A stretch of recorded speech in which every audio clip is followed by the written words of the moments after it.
Aujourd'hui, on se retrouve de nouveau au cœur de tous les chantiers pour tenter de voir un peu ce qui se passe. Évidemment, avec le dernier roman de Chloé Delhomme, je ne pouvais pas le rater, c'était une évidence. Mais peut-être plus précisément ou plus vastement, ça n'est pas contradictoire dans le vaste chantier que Delhomme opère elle-même au sein du langage, et ce grâce au féminisme. Ils appellent ça l'amour, on va en parler. Ils appellent ça l'amour, c'est donc le dernier roman de Chloé Delhomme, je sais plus s'il est sorti en août ou en septembre, c'est ça. On est chez Seuil, Fiction et compagnie, il coûte 19 €. Super format, alors ben, moi en ce moment je ne prends pas beaucoup le métro, mais pour accompagner les tétés, ou pour lire au lit, c'est passé, je me suis même presque pas endormie. Ce qui en ce moment tient de la gageure. Je sais plus le copyright. Je l'ai pas août 25, voilà. Donc on est en pleine rentrée littéraire. Voilà, je trouve d'ailleurs que la couverture, je sais pas, photographie Christophe Idéal, c'est incroyable de s'appeler Idéal et d'être photographe. Enfin, s'il y a bien un art de la réalité. Ça c'est en passant, mais c'était, je m'y attendais pas, c'était une surprise. Ils appellent ça l'amour, on va peut-être commencer par le titre, qui va m'amener à reparler un peu du contexte global de l'œuvre de Chloé Delhomme, que je connais pas du tout dans sa globalité, mais plutôt d'ailleurs dans sa partie récente. C'est un train que j'ai attrapé en marche dernièrement, dont il va durer encore longtemps, un peu comme un train qui irait vers Heidelberg, comme dans Pauvre folle, et qui est absolument passionnant à suivre. Enfin, je vais le redire, comme je l'ai dit dans les précédentes vidéos, Chloé Delhomme, c'est quelqu'un que j'ai sous-estimé quand j'ai commencé à la lire, alors en me disant, enfin, j'ai pas commencé par les premiers très expérimentaux, assez virtuoses. J'avais commencé par Les Sorcières de la République, Mes bien chères sœurs, et je me suis dit, bon, oui, c'est du féminisme, quoi. C'est tellement plus que ça, et ça se passe à l'envers, ça met aussi la tête à l'envers. Ceux qui mettent la tête à l'envers, c'est peut-être ce il, on le sait pas, en tout cas, ils appellent ça l'amour, c'est un titre phrase, très simplement. Bon, donc plutôt thématique, c'est en train de nous annoncer un programme, et c'est un programme qui est déjà paradoxal, en ce sens que le « il » n'a pas d'antécédent. C'est-à-dire que c'est un pronom personnel de troisième personne plurielle, masculin, ou peut-être un masculin l'emportant sur le féminin si on applique de vieilles règles. En tout cas, on n'a aucune raison de le penser tel quel. C'est ce qu'on appelle un pronom personnel anaphorique, dans le sens où il... la fonction des pronoms personnels de troisième personne, donc il, elle, on, c'est un autre cas, singulier et pluriel, c'est de reprendre ou d'annoncer quelque chose. Ça veut dire qu'il va y avoir un référent et que le pronom personnel va faire donc référence à ce référent qui est donc un groupe nominal, plus souvent plus ou moins substantiel. Et parfois carrément un substantif, ce qui est très substantiel. Et ça, c'est quand même hyper intéressant parce qu'en fait, un il comme ça qui débarque tout seul, la caricature de ça, c'est le discours un peu complotiste de vous savez, il nous surveille. Et où on comprend en fait qu'on entre dans un grand discours, un autre train en marche, et que ce il est donc entendu par ce qu'il y a déjà avant et par. Alors, c'est pas exactement une exoforme mémorielle de notoriété parce qu'on ne fait pas signe vers cette connaissance partagée. On est directement dans quelque chose qui est beaucoup plus connivant, beaucoup plus, pas forcément complice, parce que dans la complicité peut avoir une forme de malice, mais d'un savoir commun, un il. Ici, on est au début d'un roman, donc cette hypothèse-là est possible, on va dire une hypothèse un peu complotiste, et je tiens à rappeler qu'il y a quand même une vraie discussion à avoir sur en quoi le féminisme peut tourner vers le complotisme, incluant la transphobie, parce que la transphobie est un complotisme, entre autres, c'est pas son explication, hein, c'est avant tout une discrimination et une exclusion, mais qui va avoir pour ressort, ou en tout cas pour outil discursif, le complotisme. En fait, les terfs radicales, les terfs originels, c'est ça.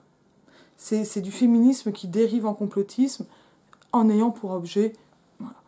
Et ce qui n'empêche pas la transphobie non féministe ou assimilée féministe ou de récupérer des outils féministes. Mais vraiment, pour moi, TERF, dans le sens strict, c'est ça. C'est absolument pas de ça dont je voulais parler au départ. Et puisque ça vient, on fait le petit rappel en passant.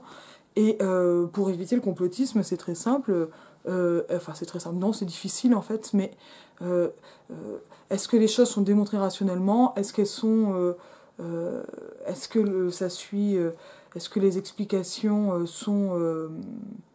vont toujours faire appel à une causalité unique, qui serait une cause première? Quand on tombe sur une cause première, on tombe dans le complotisme, donc ça fonctionne pas. Qui peut être un complotisme bienveillant, hein, globalement, si vous pensez être touché par la providence. Voilà. C'est rarement bienveillant, mais ça peut. C'est-à-dire que quand c'est bienveillant, ça pose moins de problèmes. Si vous avez un mood comme ça de penser quelque chose voilà, que tout le monde vous veut du bien, tomber. Mais je reviens au titre. Ils appellent ça l'amour, donc ils, on ne sait pas trop qui c'est, mais on a quand même un pluriel qui va reposer en fait sur cette espèce de référent absent. Et ce référent absent, il est très important parce que donc il peut ouvrir vers cette lecture complotiste, mais il va mettre en place l'idée de la suggestion, l'horizon d'un propos commun, et qui va donc faire une communauté par le propos, et ce qui va encore être autre chose. Mais le fait même de désigner par un « il », c'est ce propos qui est commun et qui va être ou non, évidemment il va l'être, mais développé dans le livre. Mais c'est déjà quelque chose qui va être porteur de ces significations en soi. Ils appellent ça l'amour. Bon, voilà, on sent quand même qu'il y a quelque chose ici dans ce titre-phrase de programmatique. S'ils appellent ça l'amour, c'est peut-être que ça n'en est pas, et qu'il y a une disjonction, comme on a on va dire un tremblement, un brouillage, ou un éventuel jeu, discordance, dans le « il », entre le « ça », qui est un pronom démonstratif, lui plutôt, pas diégétique, déictique, qui va sortir. Donc les déictiques, c'est je, tu, nous et vous, passer les pronoms de personne, je par là-dessus, donc c'est ceux qui vont ancrer la situation d'énonciation. Et en fait, derrière je, il peut y avoir plein de monde. Ça, c'est aussi un des grands jeux, justement, de la fiction dolomienne. Qu'est-ce qu'on va mettre derrière le jeu? Et le jeu JE, bon, évidemment, là, je joue un peu du calembour, c'est mon instrument préféré. Et ils appellent ça l'amour. En fait, dans le pronom démonstratif, on va trouver une référence absente, non nommée, le it de l'ordre de la chose.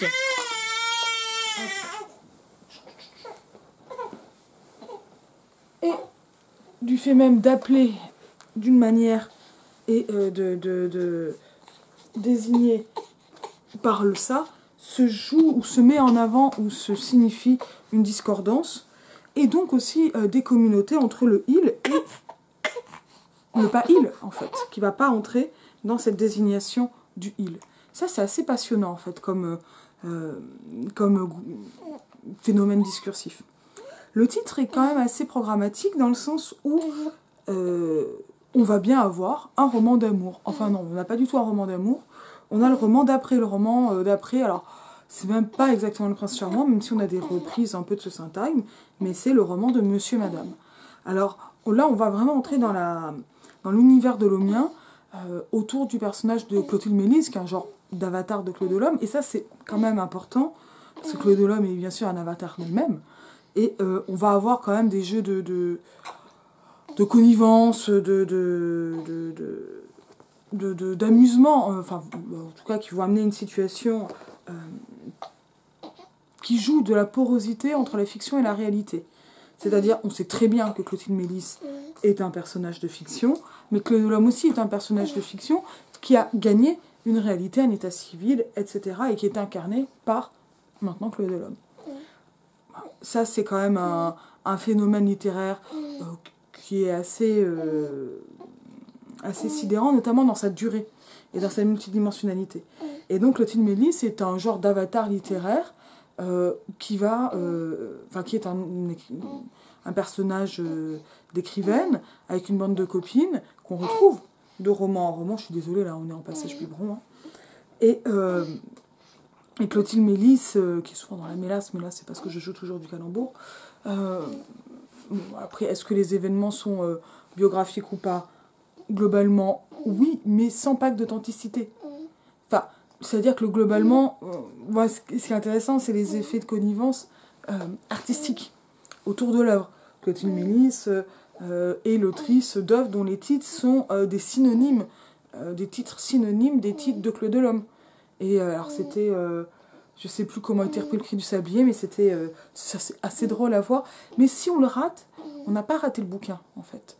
Ça va être plutôt de l'ordre d'un easter egg, enfin d'une blague supplémentaire pour les connaisseurs. Et c'est pas grave, et probablement plus les connaisseuses, les connaisseureuses. Et c'est pas du tout grave si on rate quelque chose, en fait, à ce niveau-là. Donc ça ne va pas... et c'est ça qui est aussi assez important dans l'œuvre autour de Clotilde Mélis, c'est que les romans sont indépendants. Donc ils vont se compléter, ils vont avoir des signes les uns vers les autres, mais ils peuvent vraiment se lire de manière autonome. C'est pas des sagas où il faut avoir lu le tome 1, le tome 2, enfin, ça on n'a pas. Mais en tout cas, je vois que ça gagne en tuilage, enfin les choses se recoupent les unes les autres. Je peux pas bouger les mains, ça me perturbe pour parler. Et donc là, voilà, là je rate un peu l'Inkipit puisque j'ai plus de main. Donc c'est le Clotilde Mélis. Alors ça, je voulais quand même commencer par là. Donc moi je connais bien la période très récente de l'œuvre de Delhomme, on va dire globalement à partir des Sorcières de la République. Et le reste, c'est plus du picorage, mais il n'y a pas une lecture aussi systématique qui va venir, hein, c'est juste qu'on n'est pas pressé, hein, on est bien. Et puis voilà, moi je ne fais pas ma thèse sur Claude Delhomme, hein, puisque j'ai déjà fait ma thèse, pas sur Claude Delhomme. Et donc, ce que je trouve absolument passionnant dans ce je suis Claude Delhomme, je suis un personnage de fiction, enfin voilà, ces citations un peu multiples, et cet avatar en plus avec Clotilde Mélis, c'est que au moment où l'œuvre s'affranchit, ou plutôt va gagner une radicalité de l'autofiction vers la fiction, parce qu'en fait ça a toujours été de la fiction, mais pas une fiction qui va être d'une certaine manière plus assumée, c'est aussi une œuvre qui va être plus politique. Et ça c'est plus politique, ou dont la politique est toujours là, va être plus réaliste. Donc il y a une espèce de jeu de vase communicant, où la fiction romanesque d'un côté, les Sorcières de la République, c'est vraiment de la fiction, par exemple, prend le pas sur... prend le pas. Devient d'autant plus fictive que la politique se fait plus réaliste. Ça, c'est assez dingue dans le livre. Et ça, dans l'œuvre. Et ce paradoxe, donc ça, j'avais fait un article qui est sorti, je crois, l'année dernière, sur ça, depuis Mes bien chères sœurs, laissez Mes bien chères sœurs, je n'ai jamais consacré de vidéo à Mes bien chères sœurs, quand je l'avais relu et étudié, c'était aussi un essai dont l'importance politique et littéraire m'avait échappé à la première lecture. Et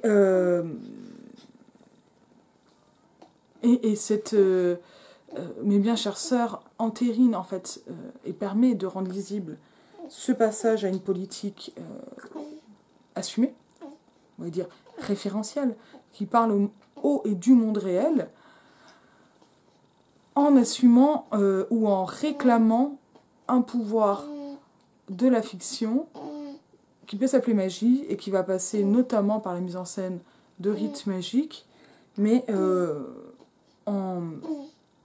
avec une impulsion réaliste bien plus forte.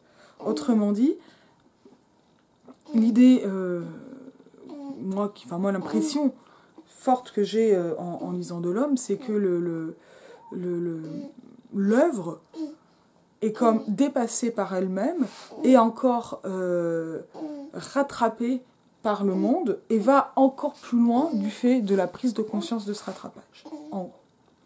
Et ça, je trouve que c'est extrêmement fort et que c'est absolument passionnant. Et en même temps, c'est très drôle. Parce que l'écriture de Delhomme est une écriture qui est quand même hyper drôle.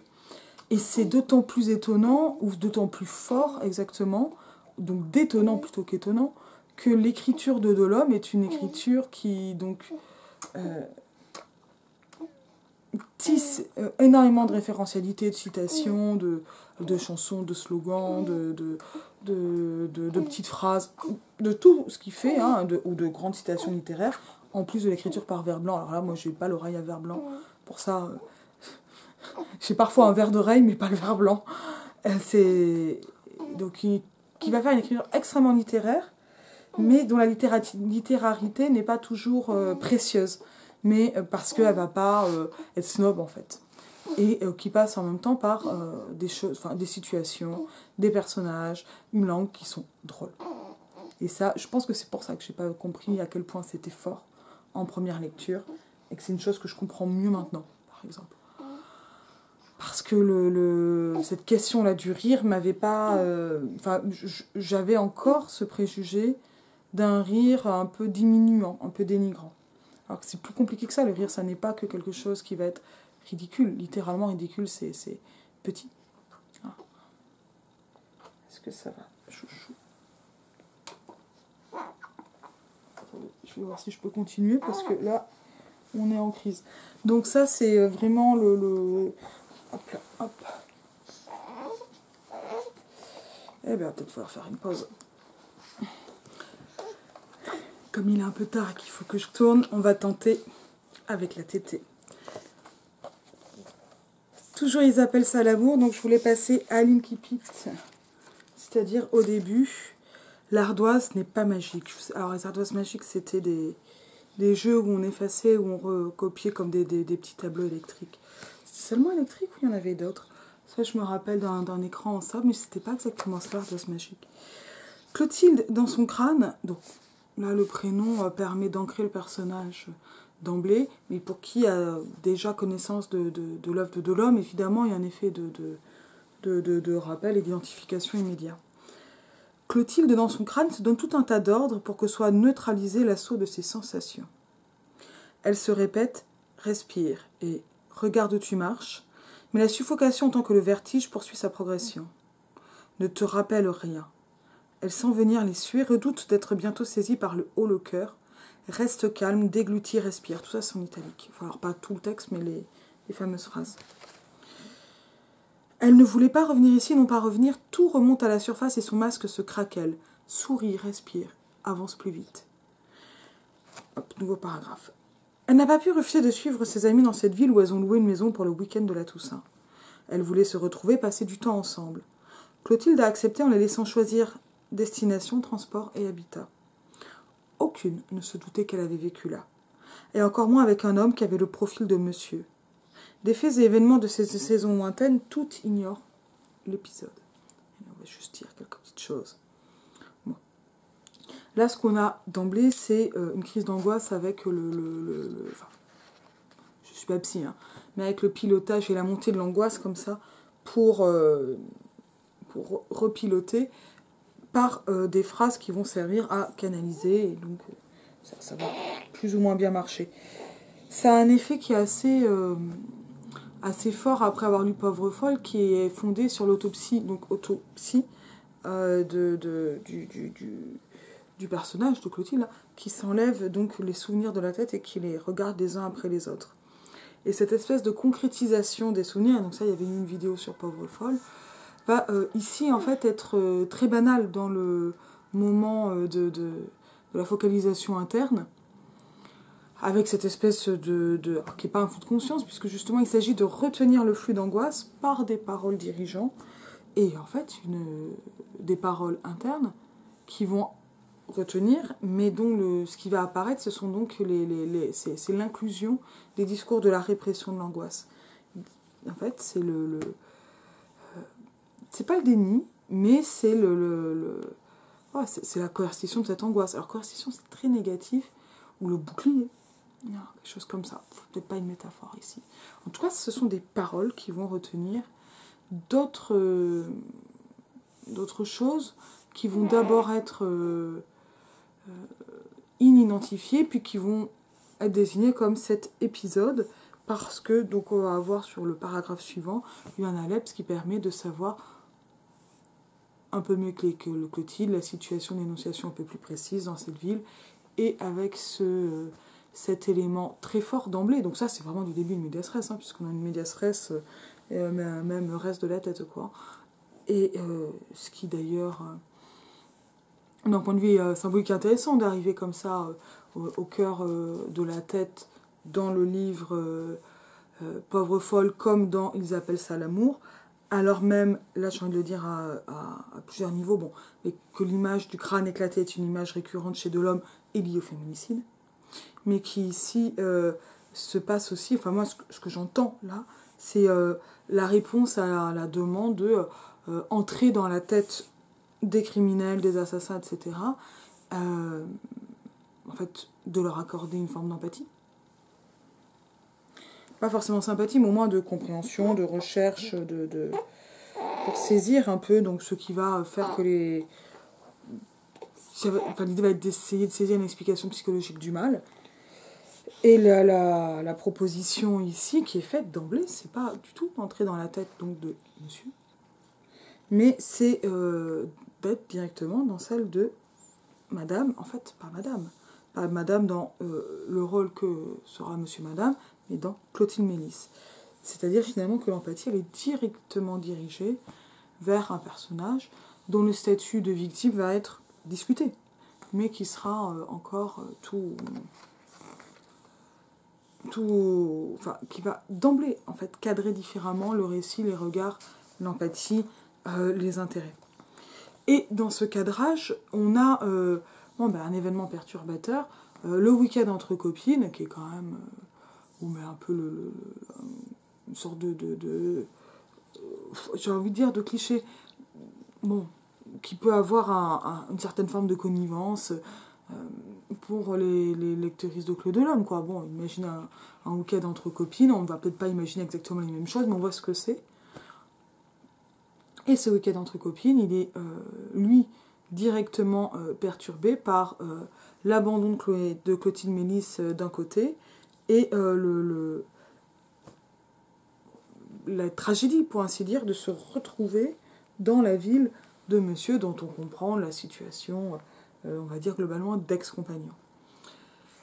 Et ça, cette situation qui peut sembler assez anecdotique, ça peut donner la chiclite absolue, donc la littérature pour filles, romanesque. Alors, ce qu'on va désigner par chiclite, c'est une littérature commerciale, c'est Harlequin en fait. De ah là là, je veux pas croiser mon ex. Enfin, on est dans le topos de la sitcom. Et en même temps, ce topos, il va être non pas exactement déminé, mais approfondi et explosé parce que l'ex. Et alors, donc, toute cette dimension topique, elle est renforcée par le fait de désigner ce personnage par monsieur, en faire en fait comme ça un type littéraire. Ça peut rappeler le Big de Sex and the City, par exemple. Et avec, là, il m'a vu, il m'a pas vu, etc. Tout l'espèce de jeu, bon, quand même un peu adolescent, mais que les romances, les histoires d'amour peuvent amener de manière clichéique. Mais finalement, là, la question n'est pas est-ce que je vais ou pas croiser mon ex dans la rue. Et finalement, cette situation-là va être assez vite déminée dans le récit. Il s'agit davantage, en fait, de ne pas dire à ses amis ce qui s'est passé, et donc aussi de ne pas croiser, mais l'importance ce n'est pas l'ex, c'est les amis. Et ça, c'est assez primordial. Bon, bah, c'est en fait une brisure assez complète de ce qu'on peut appeler le male gaze. Alors le male gaze, ici, on va dire d'une espèce de fascination ou d'un besoin de validation masculine, ou donc aussi de crainte, de machin, etc. C'est-à-dire que là, en fait, ce n'est pas l'avis d'un homme ou un avis masculin qui va compter, mais l'avis des copines et d'un collectif de copines. Ça, c'est ça, en fait, déjà une dimension de sororité, ou de faire passer une sororité avant des hommes. Et la sororité, c'est un vrai concept chez Delhomme, qui est néanmoins absolument pas naïve, enfin, ou qui n'est pas traité naïvement. Mais en fait, les choses vont gagner une profondeur supplémentaire, c'est-à-dire que l'enjeu qui pouvait être amoureux devient amical. À partir d'une histoire d'amour qui est une histoire passée. Et donc en fait, ce qui compte dans cette histoire, ça va être est-ce que c'est ça l'amour? Là, ça c'est une expression...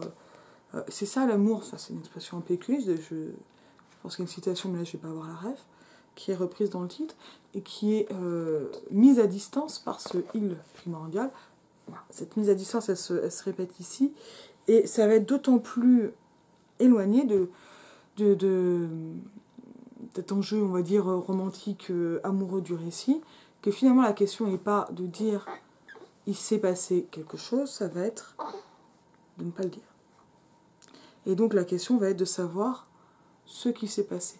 Et le tour de force de Chloé Delhomme, avec Ils appellent ça l'amour, c'est de ne pas faire un récit sur les violences sexistes et sexuelles, mais un récit sur la parole à partir du récit ou de l'éventuel déni ou de l'acceptation ou du constat, choix multiples, de ce que peuvent être des violences sexistes et sexuelles. En gros, c'est pas un roman qui est féministe et qui va donc être un roman parce qu'il faut trouver une façon de faire passer du féminisme. C'est de la littérature qui est profondément féministe, mais qui va s'appuyer sur le féminisme pour faire un roman sur la parole. Et avec tout ce paradoxe de faire un roman sur la parole, ça peut être faire parler des personnages, et on va avoir des personnages qui parlent, on va avoir des dialogues, on va avoir peu de dialogue, mais on a un peu de dialogue, des récits, des pensées, des inclusions, etc. Mais c'est profondément un roman sur la parole, parce que c'est un roman sur une parole qui ne peut se dire. En fait, ce qu'on est en train de lire, très concrètement, c'est Phèdre. Je rougis, je pâlis à leur vue, et voilà, alors là, ça y est,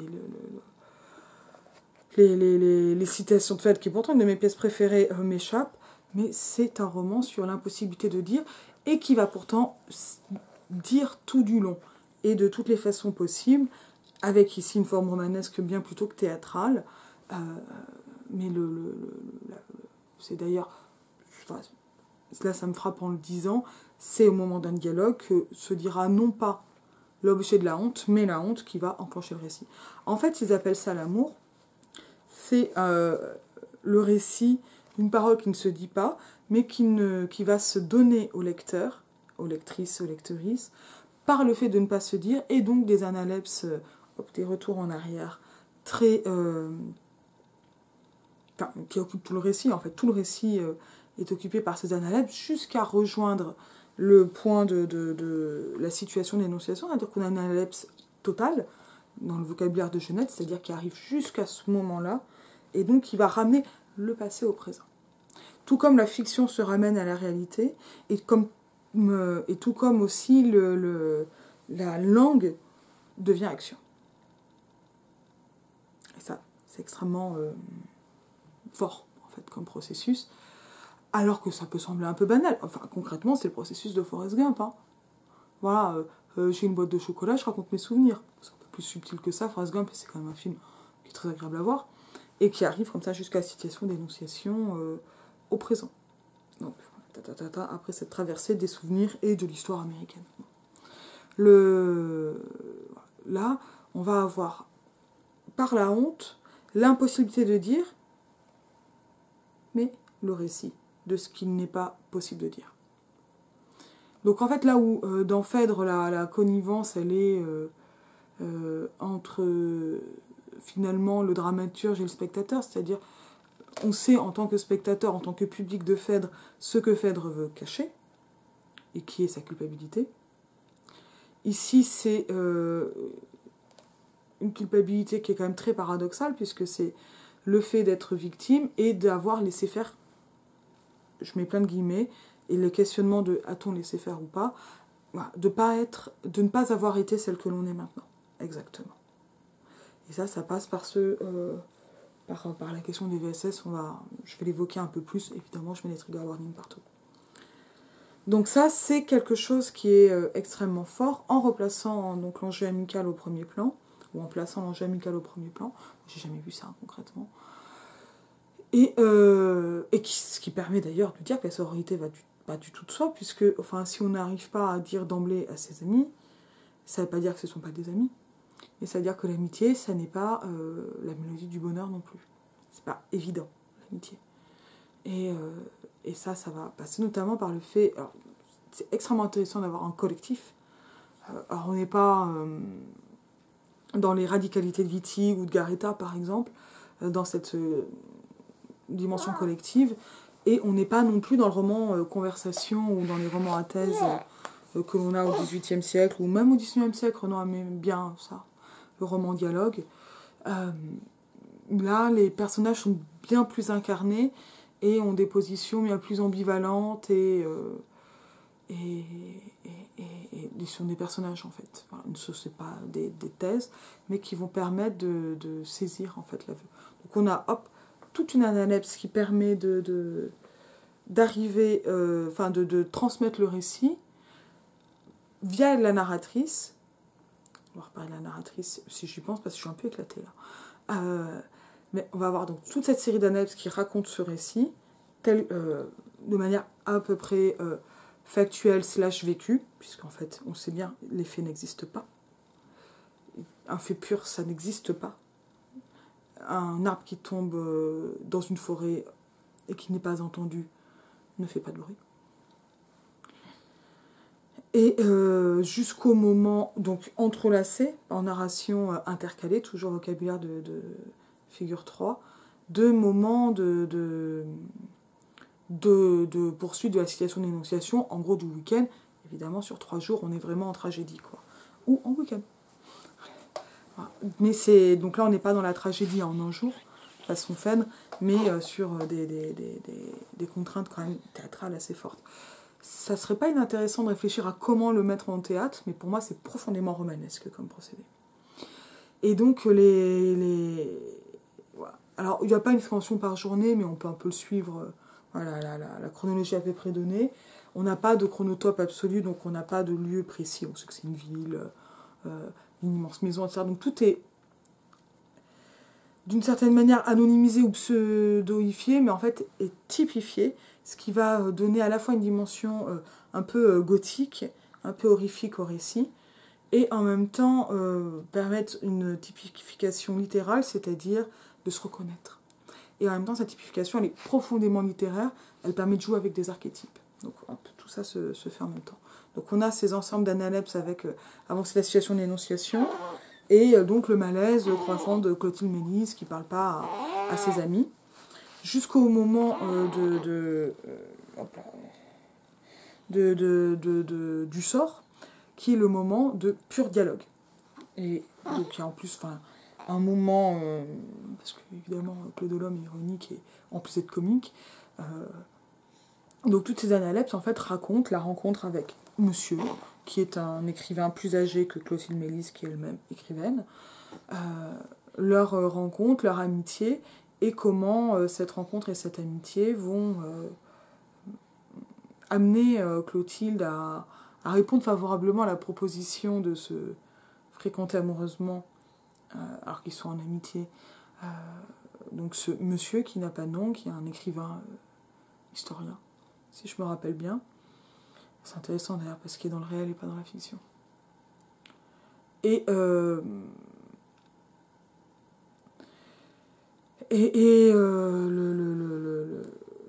les personnages parlent notamment de littérature, du milieu éditorial, se racontent des ragots et vont bitcher, hein, comme on peut dire, c'est-à-dire médire, avec notamment, j'ai vraiment été amusée par un des éclats de Clotilde, qui refuse les dialogues, leur ineptie et en fait leur paresse, sous prétexte de paraître vivant dans un récit. Et justement, il y a un dialogue, ou plutôt exactement un polylogue, une scène littérale qui est celle de la magie des amis, du sort, qui est le moment où Clotilde va demander à ce que la honte me quitte. Parce que ce récit d'une parole empêchée n'est pas une parole de déni, mais exactement comme dans Phèdre, une parole de honte et d'une chape de honte qui s'abat sur le personnage, une honte par rapport à elle-même, avec une forme de déni, mais une honte davantage par rapport à ses amis et à la déception qu'elle risque de causer, à l'image qui va changer.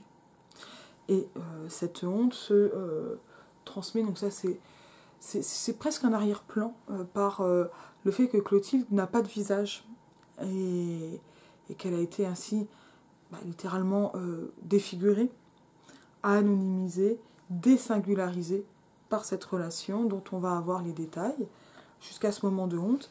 et qui va ensuite avoir structurellement, je suis complètement en train de spoiler là, une bascule pour raconter un autre moment qui est des VSS absolus, hein, qui est un viol, concrètement, enfin moi que j'appelle un viol, avec une interrogation collective sur donc qu'est-ce qui s'est passé, et la révélation à Clotilde que ce qu'elle a vécu est un viol, et donc ça brille.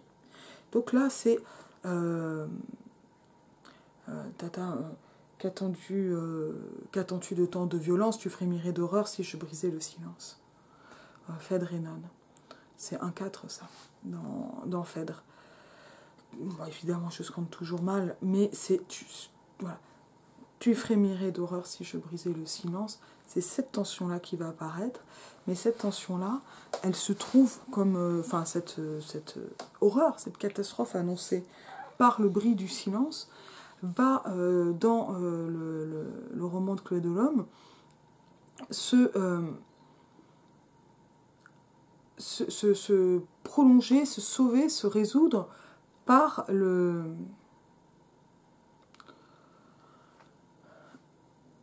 moment par la discussion sur ce silence brisé, la honte qui doit changer de camp, et ça il faut le dire, en fait le récit a de manière récurrente recours à cette expression la honte doit changer de camp, la honte change de camp, la honte ne change pas de camp, qui était le titre d'une pétition de 2010 ou 2011, je crois 2011, d'oser le féminisme. Ça a été un choc énorme, cette pétition. Pour moi, c'est le moment où je me suis rendu compte que le féminisme existait en dehors des livres et de mes espoirs. Le moment où j'ai vu annoncer, à l'époque c'était Marianne, c'est vous dire si ça date, la honte doit changer de camp, et pour parler de viol. Et il me semble que c'est à peu près à cette époque-là que Clémentine Autain avait témoigné. Enfin, ça a été un moment absolument majeur pour pas mal de monde, et qui est un peu oublié. Et donc le syntagme de harcèlement de rue est arrivé par le film de Sophie ou Sophia, je sais jamais, Peter l'année d'après, en 2012. Mais là, on est sur MeToo, c'est 2017. Hein. Donc voilà. Et ça, c'est revenu, ça reste encore dans les esprits, quand même globalement, pas tout le temps, la honte, la peur, etc., reprenons la rue. Mais voilà, il y a eu ce moment-là. Et cette question de la honte va là, en fait, au moment où les amis comprennent Caroline Souroche, qui a une honte à exploser, eh bien, effectivement, l'immense intelligence du récit, et ça mène une force dramatique, réelle, c'est que les amis vont diversement réagir et ne vont pas du tout être unanimes, et vont en plus elles-mêmes, en leur fort intérieur, que l'on connaît par les jeux de focalisation, avoir des attitudes différentes et des évolutions. Et des pensées qu'elles ne vont pas forcément exprimer. En fait, elles vont juger. Parce qu'on ne peut pas ne pas juger. Et elles vont juger Clotilde sur une question qui est pourquoi elle est restée. En gros, puisqu'il y avait des red flags, des drapeaux rouges, langage extrêmement contemporain qu'on a dans le roman, pourquoi être restée? La question c'est pas... si on n'est pas soumise, on le devient, c'est qu'est-ce qui explique la soumission de Clotilde, alors que finalement la vraie question c'est comment elle a pu partir. Et finalement, ces violences sexistes et sexuelles vont passer par l'emblème non pas des coïts ennuyeux et forcés, des sont-ils ou non des viols très répétitifs, mais par un viol visiblement plus violent et douloureux, dont la douleur elle-même peut être discutée, qui est une sodomie forcée, très clairement. Et c'est pas du tout un moment marrant à lire. On va pas du tout le lire ensemble. Et en même temps, autre signe, et qui est peut-être congruent, et voire plus important pour le personnage, c'est le moment où elle arrête d'écrire, où elle réalise qu'elle arrête d'écrire et qu'elle ne peut plus écrire. Et que le monsieur lui dit que peut-être qu'elle n'écrira plus, quand lui-même ne renonce pas du tout à l'activité scripturale. Et en fait, c'est avec comme ça Virginia Woolf en arrière-plan qui revient, qui est régulièrement convoquée. Parce que qu'est-ce qui fait que Clotilde Ménis se retrouve dans cette situation. Alors, donc la situation, c'est, par contre, cet homme, il lui propose, donc, il se fréquente amicalement, il lui propose de se fréquenter amoureusement, elle accepte, mais elle se fait splendide. Il est complètement à côté, et il s'endort à côté, mais le film a été lancé, le romanesque s'est implanté, elle continue, et surtout elle continue pour la sécurité. Une sécurité qui est affective et très rapidement financière. Et c'est très important de prendre en compte ici, alors c'est là où le récit explore une autre facette que Pauvre folle, le roman précédent, enfin le roman pénultième, c'est, puisque entre-temps il y a Faller qui est quand même plus une galéjade, que j'adorais. Mais le Pauvre folle travaille vraiment sur le romanesque, le romantisme qu'il s'agit de tuer, en allant à Heidelberg, qui est le grand foyer du romantisme, quand c'est vraiment la parole au cœur de la violence et des relations et de la soumission qui va être interrogée ou qui va être placée au centre du roman. Pas interrogée comme ce serait une dissertation. C'est ça qui fait que ça marche. Et ce sont donc les discussions des amis, comme les réflexions de Clotilde, permettent de poser ces questions, donc qui sont, voilà, céder n'est pas consentir, mais est-ce que se forcer, c'est la même chose qu'être forcé?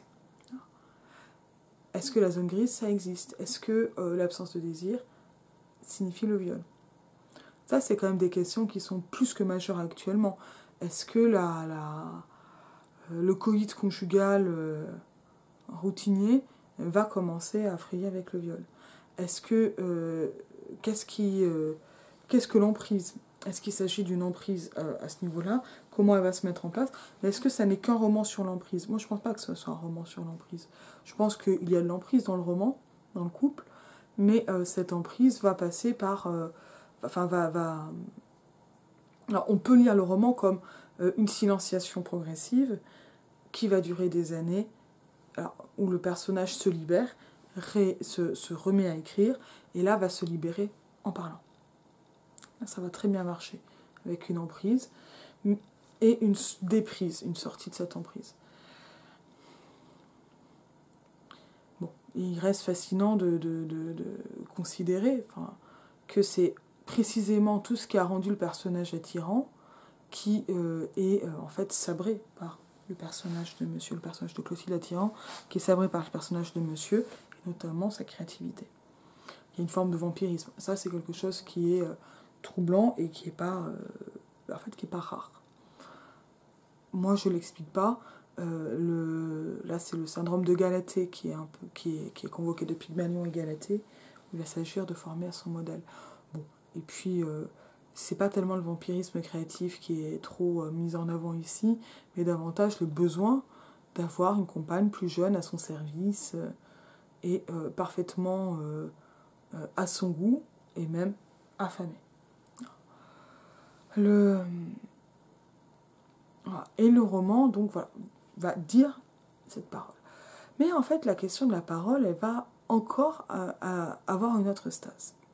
C'est-à-dire que les copines sont pas toutes raccord les unes avec les autres, mais elles vont quand même globalement agir ensemble. Et là, on peut penser à plein de romans ou de films type Rape and Revenge, ou notamment aux Orageuses de Marcia Burnier. C'est vraiment des exemples qui avaient marqué, avec une bande de filles qui se vengent. Et il y avait eu Gang de filles, que j'ai beaucoup aimé, de Joss Carol Oates. J'avais fait une vidéo là-dessus, qui pose de grosses questions morales. Hein. Est-ce qu'on peut être d'accord ou pas? Et à quel moment on est d'accord ou pas? Et une information échappe, les personnages vont mettre en place un plan pour rejoindre la maison, donc l'espèce de grand château gothique de Monsieur, et vont pénétrer la maison. Parce qu'en fait, ce qu'elles veulent, c'est réussir à résoudre, elles peuvent pas, punir, elles peuvent pas, prescrire, accepter qu'il y ait une prescription, puisque l'affaire a 20 ans, c'est inacceptable et impossible. Enfin, elles se retrouvent coincées dans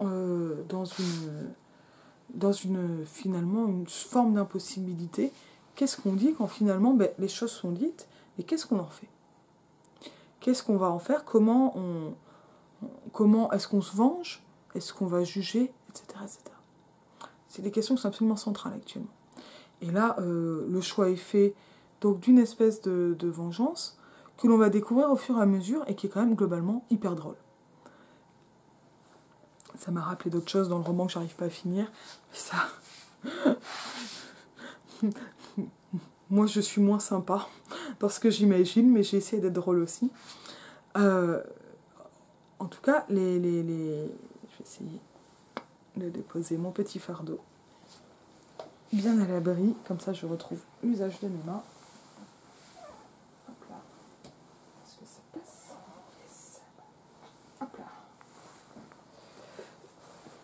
Non, ça fait des moments qui sont absolument délicieux. Elles vont rentrer dans... Enfin, je sais pas si on va... Elles arrivent à entrer dans la maison.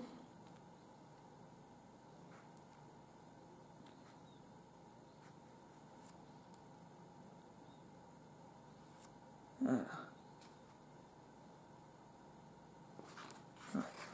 Alors oui, le récit lui-même, ça c'est quand même important.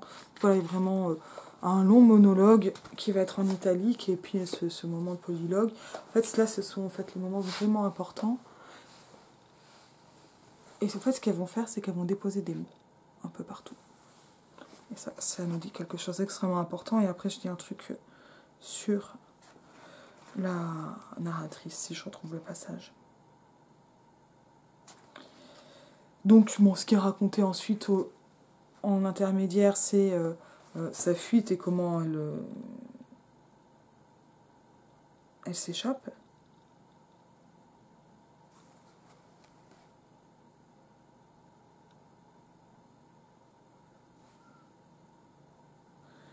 Tac, donc il y a un cauchemar, évidemment. Enfin, évidemment. Voilà. Ce vieux salopard doit payer. Et sur la base de quoi, etc. Ça, c'est vers les pages 145. Et où, voilà, ce qu'elles vont en penser, c'est pas jugé, c'est... Voilà. Le problème est entier, en fait. Voilà. Alors, voilà, donc ça, c'est la sortie de ça. Tac, tac, tac, tac. On va pas le lire en entier, mais on va en avoir un petit passage. Donc, hop. Donc, toutes les copines sauf Bérangère rentrent dans la maison. Au rez-de-chaussée, des travaux ont été effectués.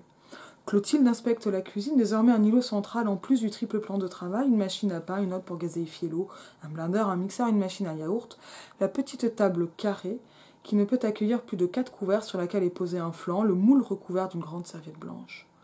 Dans le frigo, les restes de plusieurs plats faits maison. Du hachis parmentier, des lasagnes un peu sèches, un fond de salade de tomates coupées très grossièrement sans la moindre herbe aromatique. Aucun légume dans le bac, mis à part la fin d'une laitue et un demi-oignon légèrement rabougri. Du fromage blanc 0%, du blanc de poulet sous cellophane. Dans la poubelle, le carton du flan instantané achève de convaincre Clotilde. Madame, puisqu'elles sont interchangeables, n'est pas un cordon bleu. Préparer les repas l'ennuie d'autant plus qu'à l'état origine, l'histoire se répète dans cette cuisine. Le décor est le même. Près du placard, un clou pendu à côté des torchons, un tablier en toile épaisse ancien avec une poche brodée. Clotilde cherche dans son sac à main le mot qu'elle va y glisser. C'est ça, le plan des filles. Là, boum, petite analyse, on va le voir se dérouler. Laissez à la nouvelle madame des messages pour la réveiller. Seule Bérangère était rétive. Peut-être que cette femme est heureuse, car en 20 ans, cet homme a changé, que leur ingérence est déplacée. Mais Judith, dans le salon, pousse un cri de surprise. Sur la cheminée, parmi les photos encadrées, elle reconnaît le couple de la guinguette et Bérangère avoue qu'on ne peut pas être heureuse quand on se fait caresser la tête comme un charmant petit chien, repoussé en calmant sa faim avec des cacahuètes gratuites. Ça, c'est une scène à un moment où Clotilde est seule et ses copines font du vélo, elles croisent un couple. Je vais avouer que c'est pour moi le seul moment où en fait j'ai regretté que ce couple, on le reconnaît comme étant le monsieur avec une nouvelle madame. Et moi j'aurais bien aimé que la désidentification, qu'il n'y ait pas d'identification, mais juste impossible, une identification possible mais pas sûre, pour montrer qu'il peut y en avoir plein d'autres des couples comme ça. Et en même temps, je dois reconnaître que la reconnaissance, le phénomène d'admission, typique du théâtre, mais permet aussi de résoudre le conflit moral, enfin une forme du conflit moral des personnages, et puis que la reconnaissance est drôle, quoi. Enfin, Clotilde hésite entre Emma Goldman disait la place des femmes est partout où elle le souhaite, es-tu certaine d'être où tu veux? Et quoi que tu fasses, la viande sera pour lui trop cuite, il est peut-être temps de rendre ton tablier. Elle choisit la seconde phrase et rejoint les filles dans la grande pièce qui tient toujours lieu de salon. Il ne reste plus rien de sa déco de l'époque, si ce n'est le vieux lustre, dont les éclats baroques jurent avec le mobilier top en provenance d'Ikea.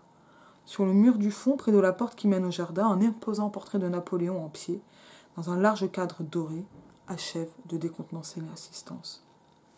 On va passer à quelques trucs.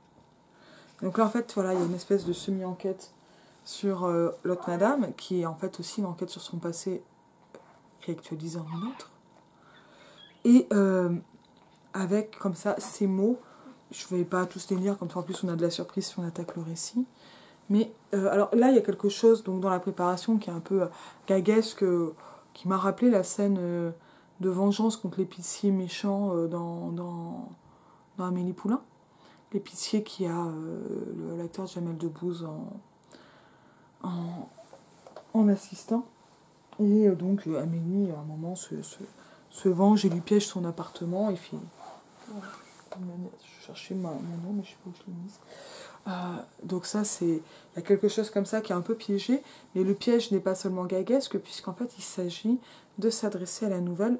En fait, il ne s'agit pas de se venger, il s'agit d'en sauver une autre, d'une manière qui est possible, et qui repose sur la croyance absolue dans le pouvoir des mots. Donc il va s'agir de les choisir, et ces mots ils vont être donnés. Et ça, en fait, voilà, le comique et les gags de Faller trouvent dans ce moment de distribution des messages une autre dimension qui est, en fait, bon, moi je parle toujours pas tellement de performativité, mais plutôt d'une dimension perlocutoire, illocutoire, qui vise à faire agir, voire qui a un effet, une action sur le monde en linguistique, parce que c'est pas performatif, le but c'est qu'elle trouve les mots, donc elle va pas être trouvée tout de suite, et est-ce que les mots vont avoir un effet sur elle? On ne le sait pas, mais en attendant il va y avoir ici très littéralement une reconnaissance dans cette petite enquête de la fouille de la maison et de la nouvelle copine. Cette reconnaissance, cette enquête, permet de cibler Clotilde, la Clotilde du passé, de résoudre par la nouvelle, en sauvant la nouvelle. Alors, il n'y a pas un grand truc sur sauver l'ancienne, mais en tout cas, de croire à, ou de faire foi, d'avoir foi dans un langage qui va avoir une action sur le monde, et qui passe notamment par des écrivaines, des phrases, des formules, la pure langue. Et c'est là où c'est quand même important de relier ça au moment du sort que la honte me quitte, qui est un aveu, qu'il y a un secret, qu'il devient un mystère, puisque c'est un secret dont on connaît l'existence, et qui va amener le processus de l'aveu lui-même. Donc on a un aveu d'aveu, d'un aveu pas fait, pas encore fait, une parole de parole, dans la boucle. Là, on va avoir une autre espérance, et tout cela coïncide quand même avec cette foi dans la langue. Elle est très dolomienne, mais elle est aussi très féministe. Avec là, on doit changer de camp, et le boulot de Delhomme, c'est finalement de creuser cette honte devant changer de camp, de creuser cette langue en permanence pour en chercher tous les effets et tous les possibles. J'essaie de retrouver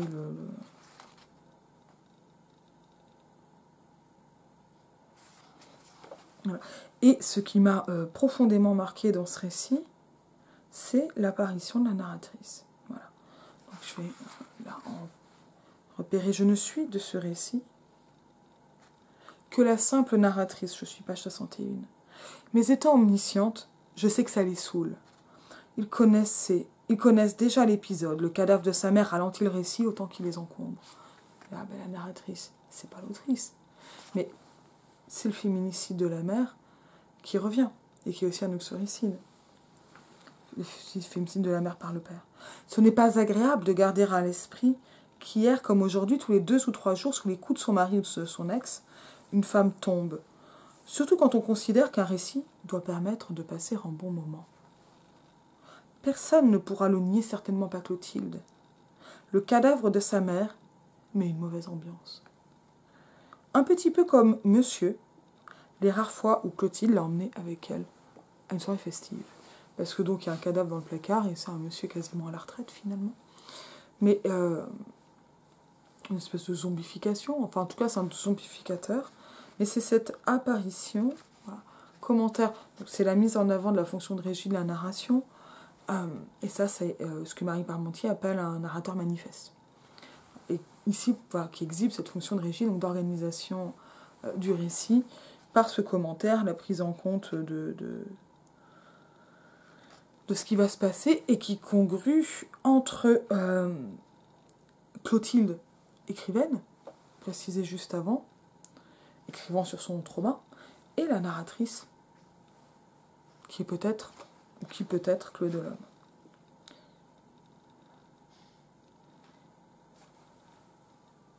Page 68, ils nous abattent et nous dépaissent. Alors on va remonter un peu. La domination masculine s'exerce en vérité du lever au coucher dans le cadre conjugal, parfois même brutalement. Monsieur était monsieur, mais il était comme tant d'hommes, donc singulier, typifié, exerçant leur pouvoir pour leur unique plaisir et, disent-ils, notre bien. Et ainsi leur violence, leur prise de possession, leur comportement d'ogre, ils appellent ça l'amour. Et c'est le titre. Et qui rappelle parfaitement la citation de Christiane Rochefort mise en exergue du SCOM Manifesto sur l'incompréhension radicale entre les dominants et les dominés, et qui finit par moment il faut sortir les couteaux. Chez Delhomme, on finit pas ici par la violence, parce que finalement dans un récit plus réaliste qui interrompt le gore, contrairement à Faller, contrairement à le titre va m'échapper, mais son premier roman, enfin les moufettes d'Atropos, qui est vraiment un SCOM réécrit, un SCOM manifesto, le manifeste de Solanas. On continue. Ils nous abattent et nous dépaissent. Apparition de la première personne, mais dans un nous qui va être collectif, et ça, c'est du politique. De notre écarissage, nous éprouvons de la honte. Et cette honte nous muselle, nous isole et nous pétrifie. Si je suis de ce récit la narratrice, c'est pour aider l'autrice, autant que l'héroïne, à trouver l'antidote et permettre à leur sœur d'imposer leur refus en un cœur sororal. J'existe pour que le réel soit enfin modifié. Et donc ça, c'est un leitmotiv delhomien. J'écris pour modifier le réel, pour que le réel soit modifié, donc qui croit en une performativité ou en une performance de la langue, en plastie de la langue sur le réel. C'est complètement du Wittig, ça. C'est le chantier littéraire de Monique Wittig. Et ici, qui va passer par... Voilà, là aussi, un autre cadrage. On va avoir tendance à chercher l'autrice derrière la narratrice. Ici, c'est la narratrice qui est au centre pour le personnage et pour l'autrice. L'héroïne. Enfin, l'héroïne plutôt que le personnage. Ce qui va donc amener donc, le grand cœur sororal, que l'on va retrouver notamment de manière un peu bouffonne aussi, parce que c'est la magie telle que représentée, elle n'est jamais complètement sérieuse chez Delhomme, mais elle n'est pas non plus pas sérieuse. On a un entre-deux qui permet une espèce de tension entre ça marche pas. Mais là, voilà, il s'agit, j'existe pour que le réel soit enfin modifié. Il s'agit de faire advenir une narratrice, non pas pour faire advenir le changement du réel, qui est en lui-même impossible, difficile, pas évident, c'est-à-dire ça serait une croyance messianique, comme celle des Saint-Simoniennes, des féministes, des premières féministes des années 1830, qui ont en fait une foi chrétienne et qui pensent qu'elles vont voir advenir, non pas le féminisme, le mot n'existe pas, mais l'égalité réelle entre l'homme et la femme et qu'elles vont être sauvées. Parce qu'elles pensent, elles sont dans un système millénariste où ça doit arriver, et ça n'arrivera pas. Et ça, c'est terrible. Là, l'espoir est moindre, mais le réalisme est plus grand, avec ce jeu de métalèpse, de franchissement de seuil narratif, où finalement ce qui existe le plus, ou ce qui va avoir le plus d'effet, ça n'est ni l'héroïne, ni l'autrice, c'est la narratrice qui apparaît d'une manière qui, me semble-t-il, est quand même assez singulière dans l'œuvre de Clé de l'Homme, pour organiser un récit et en expliciter les faits. Donc là, on est vraiment à mi-chemin entre la fiction et mes bien chères sœurs. On va être dans un texte qui va qui va complètement remodeler le récit du passé, qui passe, pas justement, c'est le passé, mais qui se... Voilà, qui répond d'une manière plus réaliste à Pauvre Folle. On se rappelle les souvenirs dans des billes comme ça qui s'ouvrent dans le crâne de l'autopsie. Ici, on est plutôt dans la pensée envahissante et dans la canalisation de la pensée envahissante qui ne va pas marcher et qui va se retisser dans un jeu langagier de citations entremêlées, de référentialité qui se superposent, etc. Donc là, en fait, ce qui est en train de se faire, c'est que ce qui advient, c'est pas la rédemption, c'est pas la réparation du monde, c'est la création d'une littérature qui va peut-être aider à modifier le réel, le réparer. Moi, je ne suis pas trop du côté de la fiction réparatrice comme Émile Noteris, je suis plus pessimiste, je me dis que si ça console, c'est pas mal, mais en tout cas, si on veut avoir une visée politique, ça sera qui transforme ou qui modifie. Et ça amène vraiment quelque chose qui pour moi est vraiment, sidérant de finesse et de force, la mise en roman, non pas d'une thèse, mais d'un possible de la langue. Et ça nous... parce qu'on lit, parce que ça va nous acculturer, parce qu'on est dedans, parce qu'on est immergé dans un récit. En plus, c'est hyper drôle, c'est hyper vite, c'est hyper agréable. Ça pose, si on veut le lire de manière féministe, théorique, on va avoir plein de débats qui sont posés, rappelés, etc. Et je trouve avec une finesse encore plus grande que dans les précédents romans. C'est-à-dire avec une complexité très finement restituée. Mais ce qui va rester, c'est cette... Voilà. Est-ce qu'on peut inventer, et on va inventer, une langue, une littérature, ou une langue par une littérature, ou une littérature par cette langue que l'on invente, qui va permettre cette modification du réel et de transformer le monde, alors même au départ que cette transformation, cette invention d'une fiction servait à, peut-être pas éviter le monde, mais à en inventer un autre. Et c'est là où ça devient politique, c'est quand on revient au monde. Et c'est incroyable. Le personnage de Clotilde, il est à peu près revenu de tout, si on veut continuer sur les jeux de synapses. Là, on a vraiment quelque chose qui déplace même les cadrages ontologiques de ce qui va être et de ce qui n'est pas, et donc de ce qui peut. Et c'est, moi, me semble-t-il, très fort. En tout cas, j'ai adoré. Et je vous dis à bientôt.